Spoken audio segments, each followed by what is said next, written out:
Assalomu alaykum. 29-mart sanasidamiz. 2026-yil Peshku limonchilik maktabida mana qadalgan qalamchalarni bugun o'tdan olyapmiz. Avvalbor savol tug'iladi, nimaga o't bostirib o'tdan olamiz?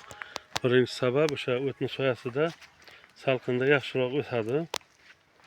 Chunki yoshlarni olib qo'ysa sal urinadi. Ikkinchisi mana katta bo'lgandan keyin o'tlar bir qo'lga ilinib, buni oladigan bo'lgandan keyin o'tni 100% olib tashlaymiz.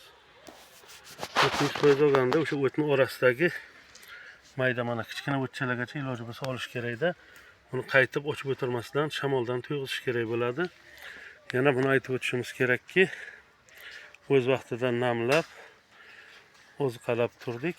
Mana mollarimiz bemalol 5-6 santimetrdan oshib ketdi cherinkachalarni gavdasi. Keyin yutug'iki hozircha 100% hammasi novda chiqargan. Hormanglar. Shuning uchun bugun 29-mart sanasida mana xabar bor, hammani bulutli bo'lib turibdi.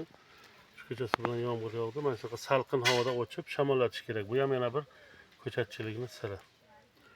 Shuning uchun ko'chat qilayotganlarga mana shu maslahatlarimizni berib boramiz. Mana bu ko'chat zo'rlarimiz.